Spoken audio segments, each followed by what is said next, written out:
Brentwood, Los Angeles. August 3rd, 1962, 10:30 p.m.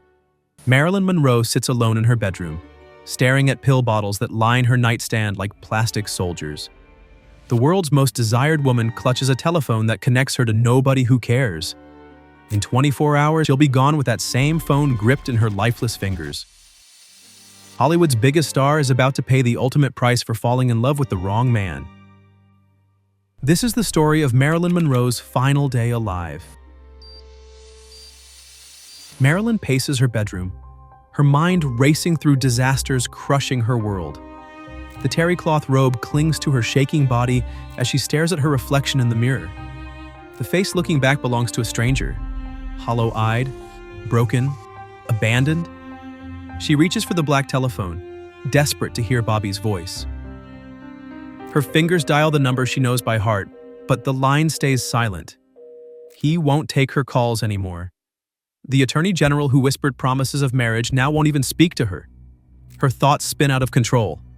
20th Century Fox wants $2 million from her. The studio that created her fame now wants to destroy her. Financial ruin is coming fast. And Bobby, the man who promised to save her, has disappeared from her life. Earlier tonight, she called gossip columnist Sidney Skolsky, telling him she planned to see the attorney general tomorrow. The words felt like hope as she spoke them. But deep down, she knows Bobby won't come. Marilyn grabs her stomach as withdrawal cramps tear through her body. She thinks about the scared girl named Norma Jean, who believed fame would fill the emptiness. Now she knows the truth. Fame is just a prettier prison. The pills on her nightstand promise escape from thoughts that won't stop racing through her head. Sleep won't come. Marilyn lies in her bed, watching shadows move across the ceiling. Every creak of the house sounds threatening. Noises outside feel like someone watching, waiting, writing down her movements. Her mind goes back to Bobby's promises. He said he would leave Ethel. They would build a new life together. She believed him because she needed to believe someone could love the woman beneath the image. The emptiness in her chest hurts. She thinks about her mother, locked away in mental hospitals, and wonders if madness runs in her blood. They're coming for her. She can feel it. Morning comes with Eunice Murray's voice calling from downstairs. Marilyn forces herself to stand, her legs shaking from drug withdrawal. She wraps herself in a bath towel and leaves her room, knowing she must act normal even as her world falls apart. Norman Jeffries is working in the kitchen when she appears. She sees the worry in his eyes as he looks at her pale skin and shaking hands. She manages a weak smile, the same act she's put on for years, hiding the scared child inside the sex symbol. Her thoughts return to Bobby. She dreams of the reunion she wants so badly. But powerful men always disappoint her. Pat Newcomb's presence bothers her. Everyone thinks they argued about sleep, but Marilyn knows the truth cuts deeper. Pat's friendship with the Kennedys feels like betrayal. Marilyn fires Mrs. Murray. She tells the housekeeper who knows all her secrets that she must be gone by evening. But something feels wrong about the timing. Why fire the one person who could protect her secrets now? Her drugged mind struggles to understand what this means. Something is being planned around her, but she can't see what. When Larry Schiller comes to discuss selling her nude photos to Playboy, shame burns through her chest. The woman who dreamed of being taken seriously as an actress must now sell her body to survive bankruptcy. She feels like she's selling pieces of her soul. Then, a stuffed animal arrives with no return address. No note. No explanation. It's a simple toy that looks innocent enough, but something about it makes Marilyn's hands shake. Someone sent this to her house. Whoever sent it knows where she lives and has been watching her movements. The fear she's been fighting explodes through her mind. Someone is tracking her, recording her calls, following her. But why? Dr. Greenson arrives for their session. Marilyn tells him her biggest fear. Bobby is pulling away from her. The man who promised to marry her now acts like she doesn't exist. When Greenson suggests she drink a Coke and drive to the beach, confusion clouds her thoughts. These are strange suggestions for a woman drowning in sadness and drug problems.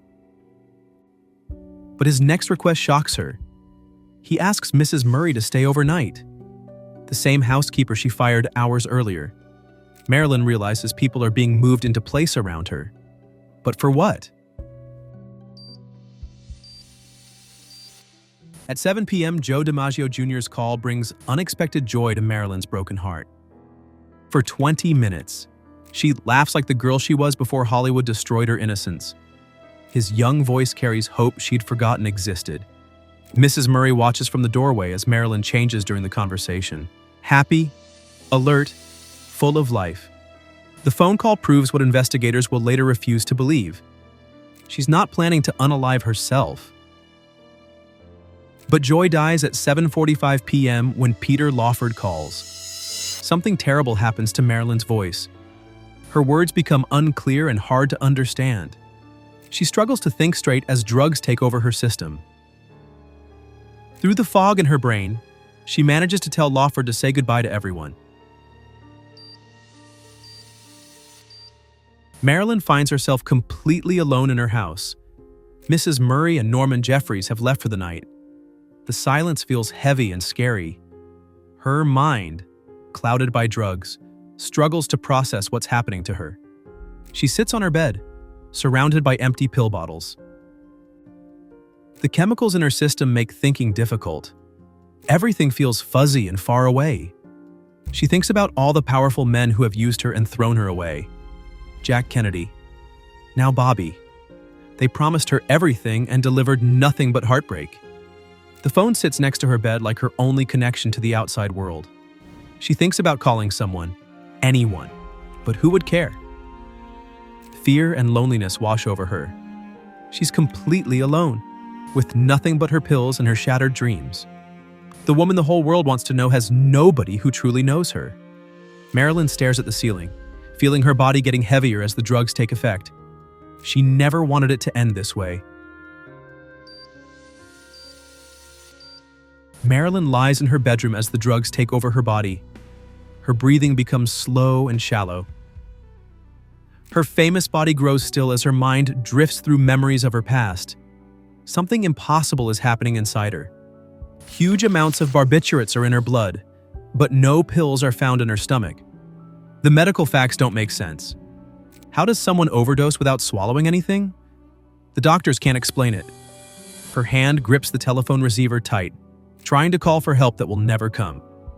The phone cord stretches under her locked bedroom door, connecting her to a world that has already forgotten her. At exactly 10:30 p.m. on August 4th, 1962, Marilyn Monroe takes her last breath. She dies alone in her bedroom, holding onto a phone that connects her to nobody. At 3 a.m. on August 5th, Mrs. Murray claims she woke up and saw light under Marilyn's bedroom door. She calls Dr. Greenson, who breaks a window to get inside. They find Marilyn dead in her bed, naked. With the phone still in her hand, Dr. Engelberg arrives and declares her dead at 3:40 a.m.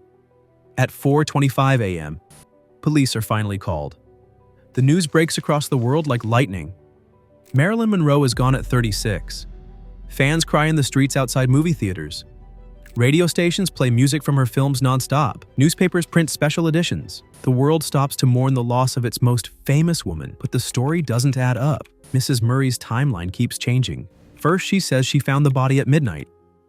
Then she changes it to 3 a.m. Both Dr. Greenson and Dr. Engelberg back up her news story perfectly, like they all agreed on what to say. When Sergeant Jack Clemens arrives, he finds Mrs. Murray washing sheets in the middle of the night. She's doing laundry while her boss lies dead upstairs. Clemens later says he had a feeling something was wrong with the whole scene. The autopsy reveals the impossible. Massive drug levels in her blood and liver, but nothing in her stomach. The coroner rules it probable suicide, but the medical evidence doesn't support swallowing pills. In 1985, Mrs. Murray finally breaks her silence. When asked directly if Bobby Kennedy visited Marilyn on August 4th, she destroys over 2 decades of carefully built lies. She admits Robert Kennedy, the Attorney General of the United States, was at Marilyn's house that day. Dr. Greenson reveals the most shocking evidence of all. He has a secret tape recording that Marilyn made before her death. After listening to her voice from beyond the grave, he states clearly she did not kill herself. That tape disappears into government files and is never heard again. Too many strange things happened that night. Mrs. Murray's changing story, the impossible drug levels, the missing evidence, the secret visit from America's top law enforcement officer. Marilyn Monroe deserved better than becoming a victim in someone else's political war. What do you think really happened during Marilyn's final hours?